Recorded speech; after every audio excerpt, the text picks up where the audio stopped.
भुवन पटेल जी, मंच के संचालनकर्ता जनाब सहमत अली साहब, केसरिया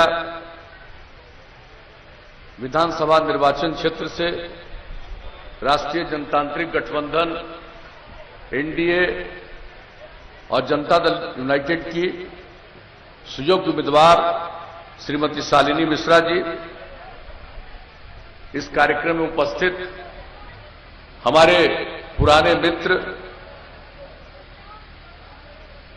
भारतीय जनता पार्टी के पूर्व प्रदेश अध्यक्ष, माननीय सांसद, पूर्व केंद्रीय मंत्री और भारतीय जनता पार्टी के राष्ट्रीय उपाध्यक्ष श्री राधा मोहन सिंह जी, हमारे साथ इस कार्यक्रम में आए हुए प्रदेश जनता दल यू के कार्यकारी अध्यक्ष श्री अशोक चौधरी जी, माननीय विधान पार्षद श्री बबलू गुप्ता जी, माननीय विधान पार्षद श्री विषम सहनी जी, माननीय पूर्व मंत्री श्री वीरेंद्र कुशवाहा जी, माननीय पूर्व विधायक जनाब मोहम्मद ओबेदुल्ला साहब, हमारे क्षेत्रीय प्रभारी अरुण कुशवाहा जी, यहां इस कार्यक्रम में मौजूद भारतीय जनता पार्टी के सम्मानित नेतागण श्री विजय कुमार जायसवाल जी, नरेंद्र मिश्रा जी, जनाब इम्तियाज अहमद साहब, शंभू महतो जी, हीरालाल पटेल जी, परमेश्वर सराफ जी, संजीत ठाकुर जी, जितेंद्र सहनी जी, पिंटू पांडे जी, इस कार्यक्रम में मौजूद जनता दल यू के हमारे साथी प्रोफेसर दिनेश चंद्र प्रसाद जी, सरदार मंजीत सिंह जी, गौरी शंकर कनौजिया जी, कुणाल पटेल जी, अजय पटेल जी, दीपक पटेल जी, जनाब सज्जाद खां साहब, श्रीमती शोभा सिंह जी, मिथिलेश सिंह जी, विनय कुशवाहा जी, मंतोष सहनी जी, जनाब मासूम खां साहब, लव किशोर निषाद जी, वीरेंद्र राय पटेल जी, अशोक पटेल जी, राजकिशोर ठाकुर जी, प्रमोद पासवान जी, देवेंद्र सहनी जी, विशाल शाह जी, भरत पटेल जी, अशोक पटेल जी, जनाब मोहम्मद तमन्ना साहब, अमरिंदर सिंह जी, या एनडीए के सभी घटक दलों के हमारे सभी सम्मानित नेतागण, मेरे प्रिय साथियों, प्रिंट एवं इलेक्ट्रॉनिक मीडिया से जुड़े पत्रकार मित्रों, छायाकार बंधुओं और इस कार्यक्रम में उपस्थित बहनों एवं भाइयों, मैं सबसे पहले इस चुनावी सभा में आपकी उपस्थिति के लिए आपको मैं हृदय से धन्यवाद देता हूं और इस कार्यक्रम में मैं आपका अभिनंदन करता हूं। हमारे नेताओं ने, हम लोगों के उम्मीदवार ने जो जरूरी बातें हैं उनकी चर्चा कर दी। अभी भाई राधा मोहन सिंह जी ने जिन बातों की चर्चा कर दी, अब उसके बाद कुछ हम लोगों को यह कहने की आवश्यकता है। और शालिनी मिश्रा जिस तरह से वचनबद्ध है कि जीवन भर वो आपकी सेवा करेगी, आपकी खिदमत करेगी और इसके बाद किसी चीज की कोई दिक्कत है, सबको एकजुट होकर के एनडीए के उम्मीदवार को भारी मतों से विजयी बनाना चाहिए। यही हम आप सबसे कहने आए हैं। तीर छाप के बगल का बटन दबा करके इनको विजयी बनाइए। और जो कुछ भी यहां चर्चा हुई है, आप जानते हैं हम लोगों को काम करने का मौका मिला 2005 के नवंबर महीने से, और जिस तरह से लगातार हम लोगों ने बिहार की सेवा की है और पिछले 6.5 वर्षों से केंद्र में आदरणीय नरेंद्र भाई मोदी जी को काम करने का मौका मिला, तो जितना विकास का काम हुआ हम लोगों ने अपनी तरफ से जो संभव वो बिहार में किया और केंद्र सरकार के सहयोग से भी पिछले कई वर्षों से काम हुआ। तो कुल मिलाकर के जो बिहार को हम लोग आगे ले जाने की कोशिश कर रहे हैं, इसमें किसी को किसी प्रकार की कोई कंफ्यूजन नहीं होना चाहिए। और आप जानते हैं कि हम लोगों ने जिस तरह से काम शुरू किया, और जब हम लोगों ने काम शुरू किया उसके पहले क्या हाल था, पूरे बिहार में क्या हाल था। लोगों को 15 साल का भी मौका मिला काम करने का, लेकिन क्या किया लोगों ने। पति पत्नी राज 15 साल का मौका मिला, लेकिन बिहार का क्या हाल हुआ। कोई आदमी को शाम के बाद कोई घर से बाहर निकल पाता था। जो बुरा हाल था सबको पता है।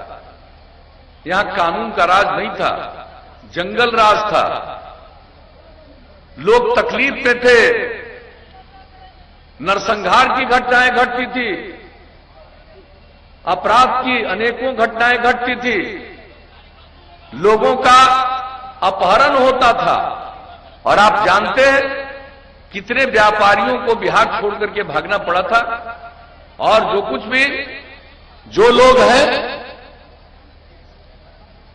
और अन्य लोगों को जिस तरह से कष्ट होता था, यहां तक कि डॉक्टरों को कष्ट होता था, उनका किस तरह से अपहरण होता था, ये सबको मालूम। लेकिन हम लोगों ने क्या कहा था जब काम करने का मौका मिला और उसके पहले हम लोग निकले न्याय यात्रा में, और हम लोगों ने यही कहा कि अगर हम लोगों को मौका दीजिएगा तो न्याय के साथ विकास के मार्ग पर बिहार को आगे ले जाएंगे। और उसका मतलब है हर इलाके का विकास और समाज के हर तबके का उत्थान। और यही काम हम लोगों ने कर दिया। कोई किसी चीज की उपेक्षा है।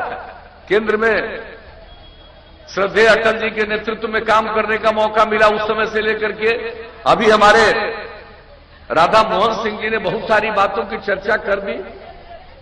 कितनी पुरानी सब बातों को जो हम लोग काम करने के प्रति प्रतिबद्ध रहे हैं, तो हम लोगों ने काम किया।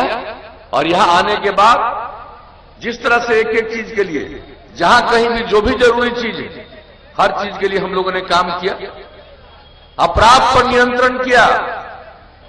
हम लोगों ने शुरू से कहा कि हम लोग अपराध को बर्दाश्त नहीं करेंगे, भ्रष्टाचार को बर्दाश्त नहीं करेंगे।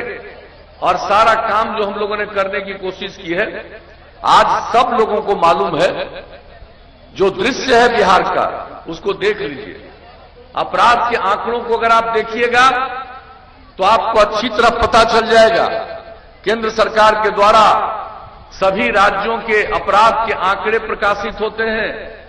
सबसे हाल का जो आंकड़ा प्रकाशित हुआ है, उसके मुताबिक बिहार में अपराध की कितनी कमी हो गई है। इतनी बड़ी आबादी और इतना बड़ा राज्य, अब बिहार अपराध के मामलों में 23वें नंबर पर है। ये तो कोई दावा नहीं कर सकता है कि हर आदमी ठीक हो जाएगा। ये तो मनुष्य का स्वभाव है, कुछ गड़बड़ करता ही है, कुछ इधर उधर करता ही है।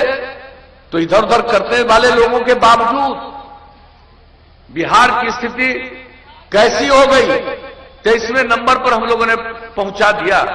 और इसके लिए लगातार काम कर रहे हैं। विकास का दर कितना बढ़ा। विकास का दर प्रति वर्ष जो केंद्र से प्रकाशित होता है, उसी के मुताबिक विकास का दर बिहार का हो गया 12.8% प्रति वर्ष। और प्रति व्यक्ति के आय में वृद्धि हुई 10.5% से भी ज्यादा।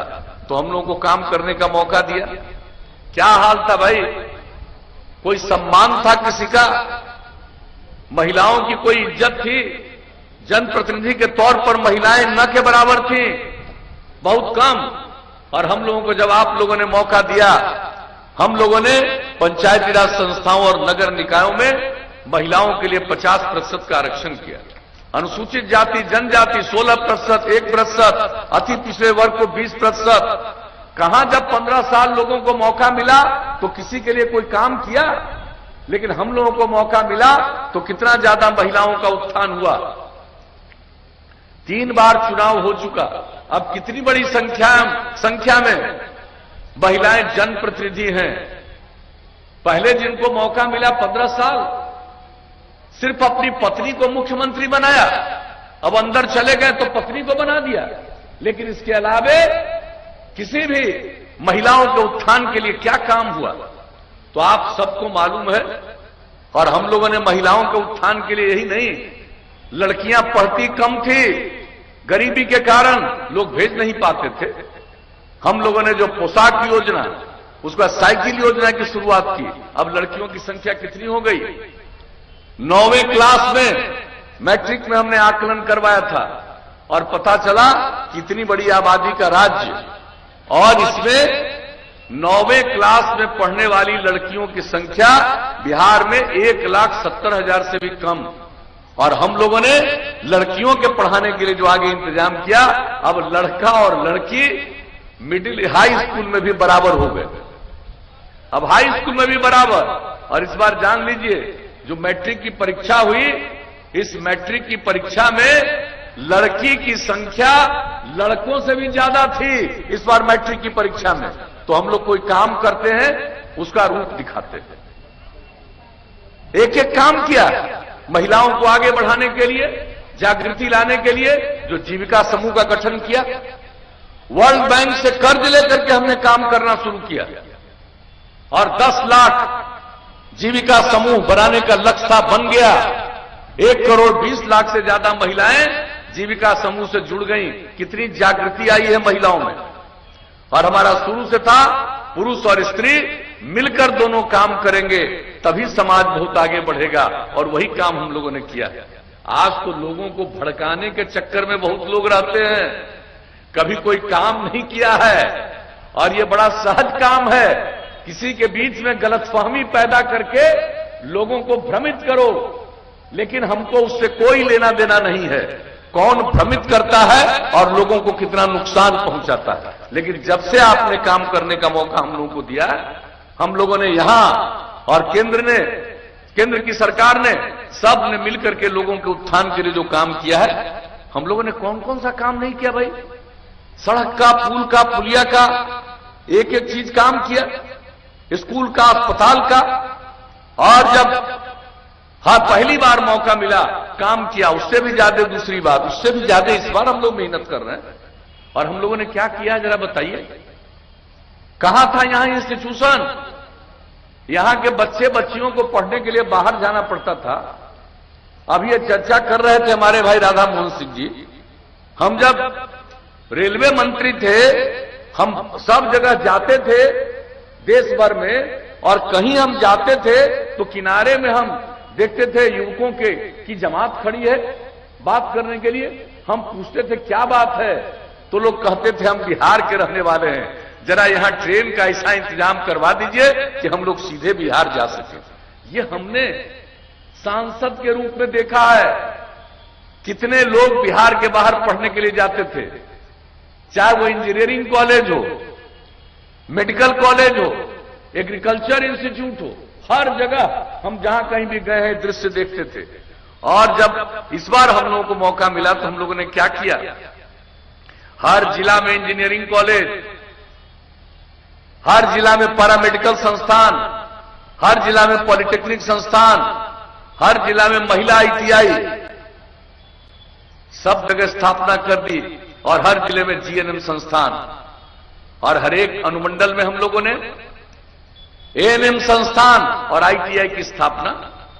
नए मेडिकल कॉलेज, शुरू में 3 मेडिकल कॉलेज हम लोगों ने बना दिया, और अब 8 मेडिकल कॉलेज और बनाने के लिए केंद्र का सहयोग मिला है, काम शुरू।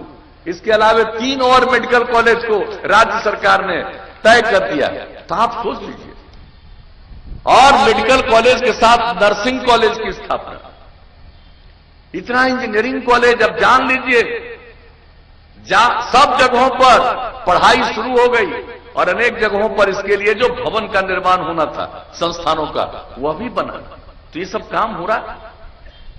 जो हमारे युवा और युवती हैं, उनको आगे पढ़ाने के लिए जो हम लोगों ने किया, स्टूडेंट क्रेडिट कार्ड योजना, क्या आप इंटर के आगे पढ़िए 4 लाख रुपए तक की सहायता।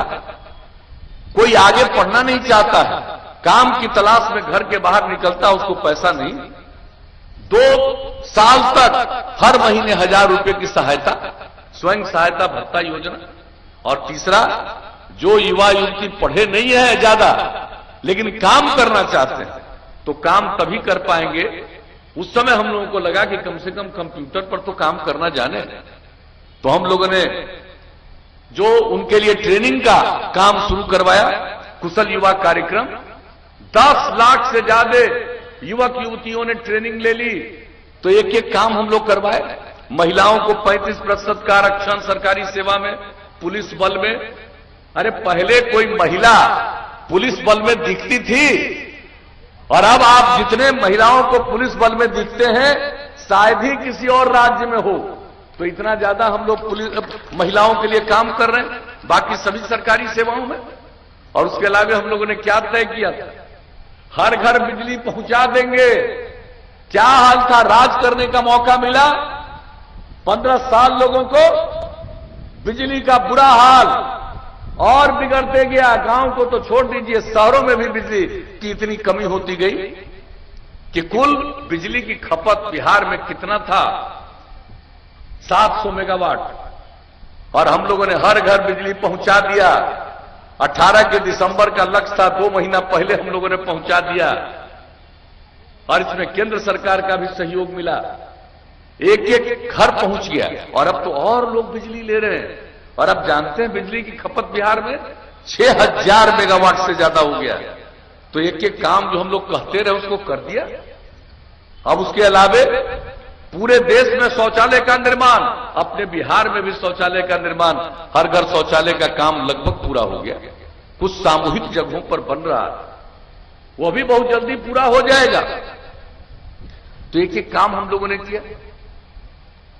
हर घर नल का जल, हम लोग क्या शुरू से कहते रहे, अगर खुले में शौच से मुक्ति मिल जाए और पीने के लिए स्वच्छ पानी मिले तो आज जितनी बीमारियां होती है 90% बीमारियों से छुटकारा मिलेगा। इसलिए शौचालय का निर्माण और साथ साथ नल का जल 83% जगह पर पहुंच गया। अगले महीना 2 महीना में यह पहुंचने वाला है सब जगह। ये बीच में कोरोना का दौर आया, उसके चलते थोड़ा काम बाधित हुआ था, उसके बाद फिर तेजी से काम चलना शुरू हुआ। तो एक एक काम, हर घर तक पक्की गली और नाली का निर्माण। अब बताइए, जो हम लोग कहते रहे उसको करते रहे, और अब तो तय कर दिया कि सड़क और पुल पुलिया सिर्फ बनाएंगे नहीं, उसका अनुरक्षण, यानी कोई सड़क खराब ना हो। और हमने लोक शिकायत निवारण कानून का अंग बना दिया, एकदम उसके लिए कर दिया कि सबको सड़क का मरम्मत करके ठीक रखना है विभाग को।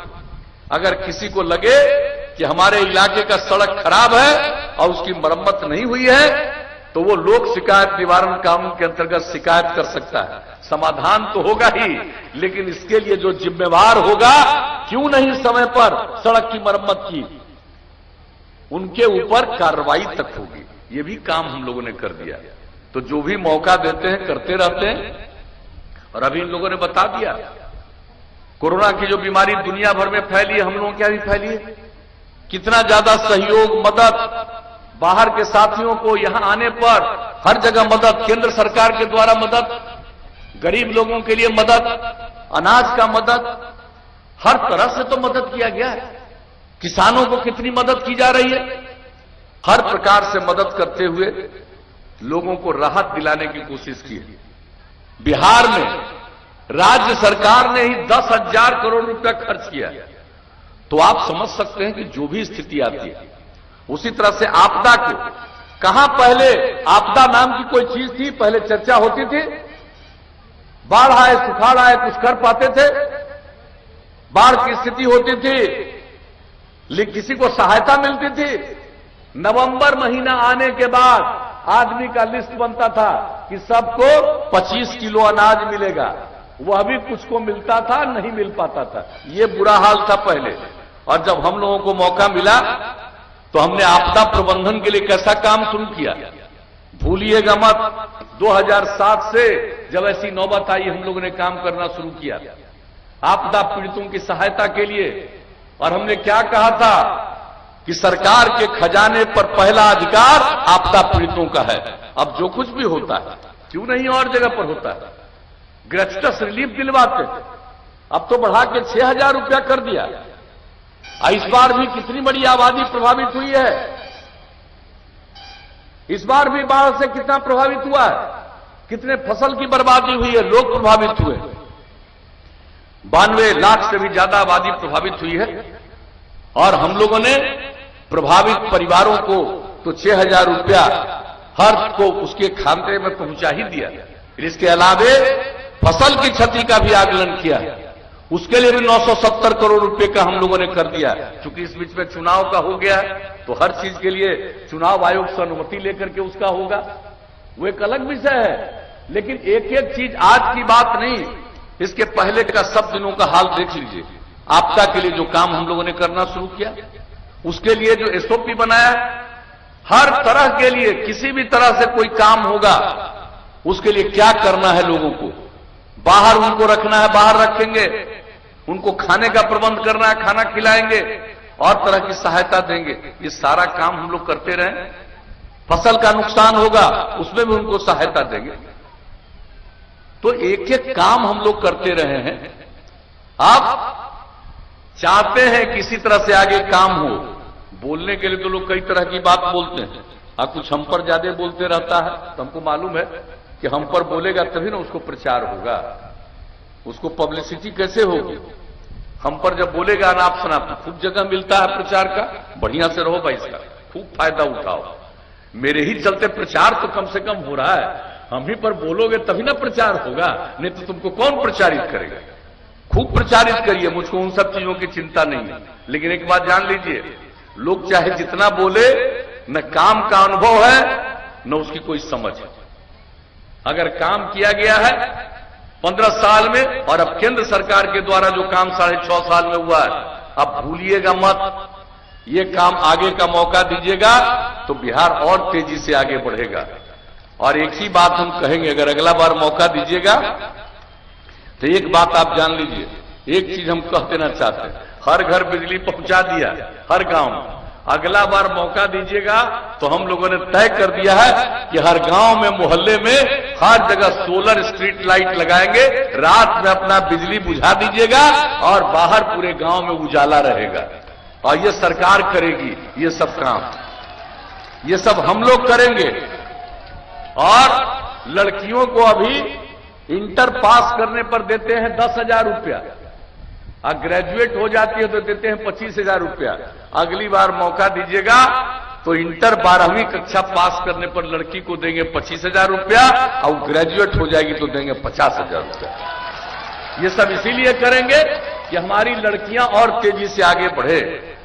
और एक बात जान लीजिए, अब हर गांव को सड़क से जोड़ा है। अगली बार मौका दीजिएगा तो कई गांवों को जोड़ते हुए महत्वपूर्ण जगहों पर जाने के लिए और नई सड़कों का निर्माण कराएंगे। और जितना शहर और बाजार है सब में बाईपास बनवाएंगे। और जहां बाईपास का जमीन नहीं मिलेगा वहां फ्लाईओवर बना देंगे, ऊपर से सड़क बनवा देंगे। ये सब काम हम लोग करेंगे। हम लोगों को मौका दीजिएगा। और एक बात जान लीजिए, सिर्फ बिजली पहुंचा देना, सबको नल का जल दे देना, घर से नाली का इंतजाम करा देना बाहर निकालने के लिए, वही काम नहीं है। इसका देखभाल, रख रखाव, साफ सफाई बहुत जरूरी है। तो साफ सफाई के लिए काम करेंगे। और दूसरी बात है, युवाओं को, युवतियों को जो प्रशिक्षण दिया कंप्यूटर पर, अब सिर्फ कंप्यूटर से काम नहीं चलने वाला, अब नई टेक्नोलॉजी आ गई है और केंद्र सरकार के द्वारा कई स्थानों तक पहुंचाया जा रहा है। हम लोगों ने तय कर दिया है कि हम लोग अपने युवक युवतियों को नई टेक्नोलॉजी का प्रशिक्षण करवाएंगे ताकि उनको बेहतर काम मिले, उनकी आमदनी बढ़े और दूसरे लोगों को भी वो काम दे सके। और ये होगा तो जान लीजिए, हमारे लोगों को मजबूरी में बाहर नहीं जाना पड़ेगा और हम लोगों को कोई सामान भी बाहर से नहीं लाना पड़ेगा, सब यही हो जाएगा। तो हम लोगों ने तो ये सब सोच लिया। और उसके अलावे स्वास्थ्य के लिए तो ध्यान देते ही हैं। लोग पशुपालन करते हैं, हमने जरा सर्वे किया था, ये भी हम बता देते हैं। हम काम करते रहते हैं और लोगों के बीच घूमते रहते हैं, देखते हैं कई गांव में क्या देखने आते हैं। आपको अच्छी तरह मालूम है कि एक एक चीज की जानकारी के लिए हम पहुंचते हैं और देखते हैं। हमारे मन में ये बात आ गई कि भाई लोग पशुपालन करते हैं लेकिन उसका इलाज ठीक ढंग से वो नहीं करवा पाते हैं और उसमें उनका पैसा खर्च होता है।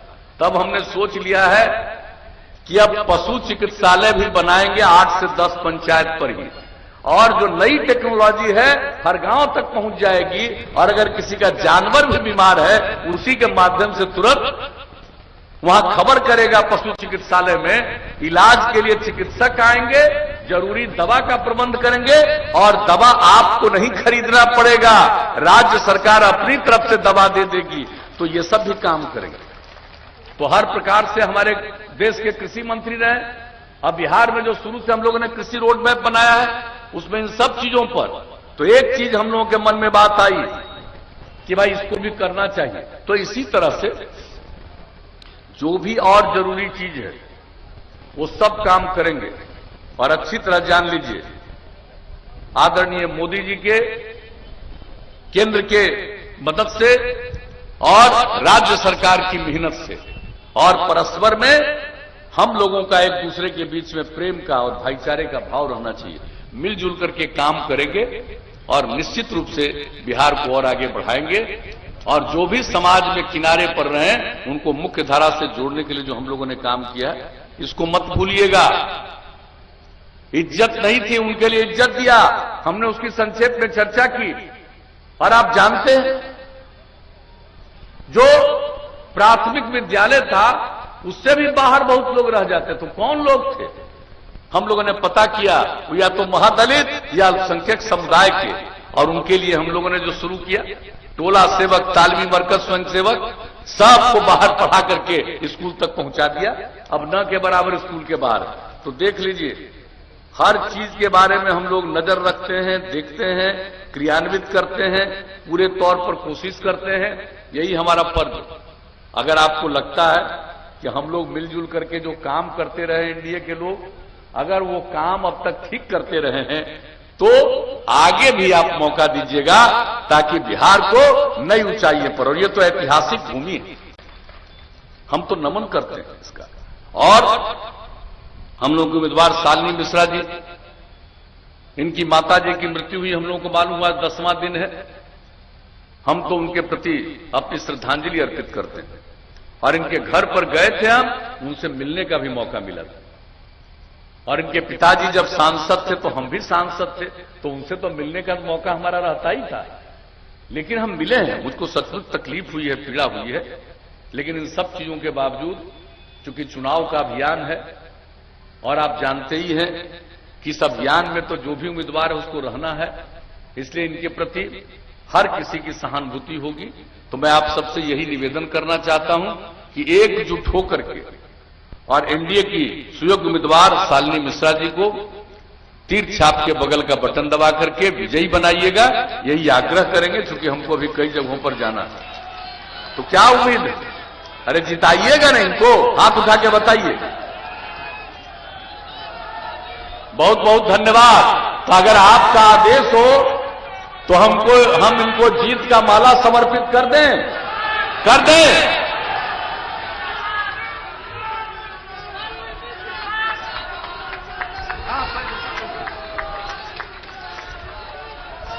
तब आप लोगों की सहमति से हमने इनको जीत का माला भी समर्पित कर दिया है।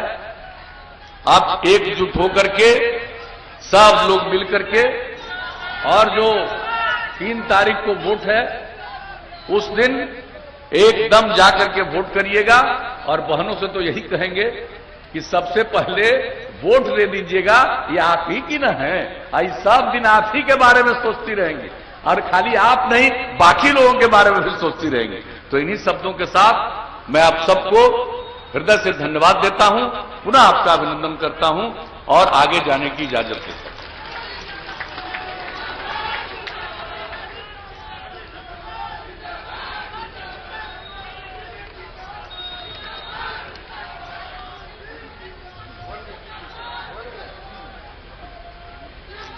नीतीश कुमार जिंदाबाद, शालिनी मिश्रा जिंदाबाद, नीतीश